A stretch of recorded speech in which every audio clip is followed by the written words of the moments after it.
Good morning विद्यार्थी मित्रांनो, मी प्राध्यापक प्रवीण बोंद्रे आणि आजपासून विद्यार्थी मित्रांनो मी स्पर्धा परीक्षेच्या विद्यार्थ्यांकरिता गणित हा विषय घेऊन येत आहे।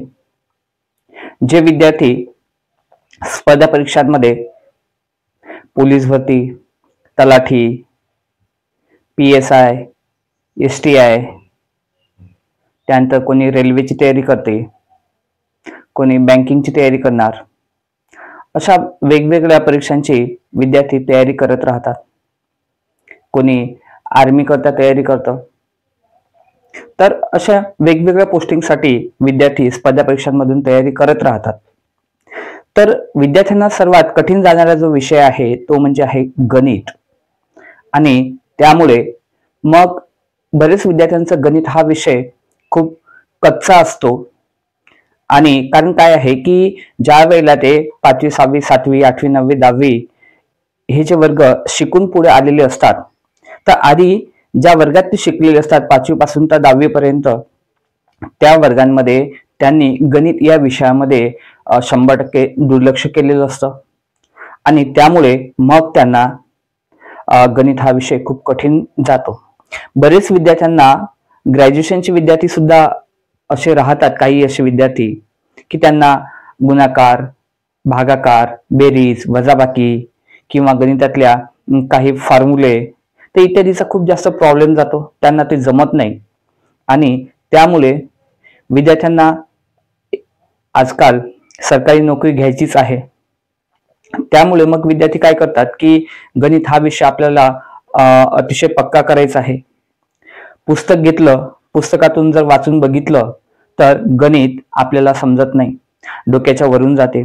मग त्यावेळेला बरेच विद्यार्थी काय करतात की जे स्पर्धा परीक्षांचे वेगवेगळ्या ठिकाणी जे कोचिंग क्लासेस चालतात, तर त्या स्पर्धा परीक्षांच्या कोचिंग क्लासेसमध्ये शिकवणाऱ्यांची मदत घेत असतात।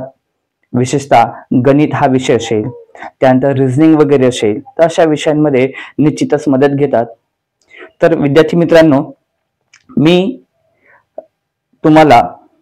प्राध्यापक प्रवीण बोंद्रे अकोटवरून आहे, आणि ऑनलाईन एज्युकेशनच्या माध्यमातून तुम्हाला अगदी बेसिक पासून तुम्हाला गणित हा विषय मी शिकवणार आहे।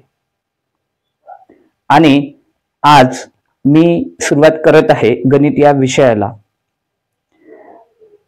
तर विद्यार्थी मित्रांनो, आज आपण संख्या शिकणार आहोत, म्हणजे नंबर्स। आज हे बेसिक आहे गणिताचं, तर अगदी सुरुवातपासून आपण सुरुवात करणार आहे संख्या।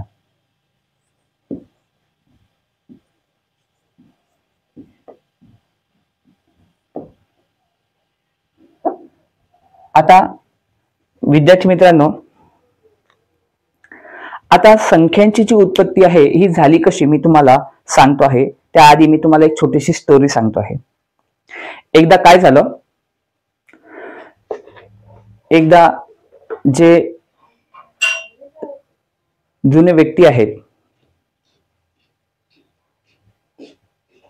तर हे जुने व्यक्ती काय करायचे, जर सांगायचं झालं तर आपण असं म्हणू शकतो, जुने व्यक्ती म्हटल्यापेक्षा काही जे प्राचीन लोक आहेत, तर हे जंगलामध्ये राहायचे, आणि मग त्यावेळेला ते रानटी अवस्थेत असायचे, आणि त्यांना संख्येचं बिलकुलच नॉलेज नव्हतं। मग जे प्राचीन लोक होते, जे जंगलामध्ये राहायचे, तर ते आपला उदरनिर्वाह करण्यासाठी मग ते काय करायचे, ते आपल्याकडे काही शेळ्या असतील, मेंढ्या असतील, बकऱ्या असतील, ते पाळायचे।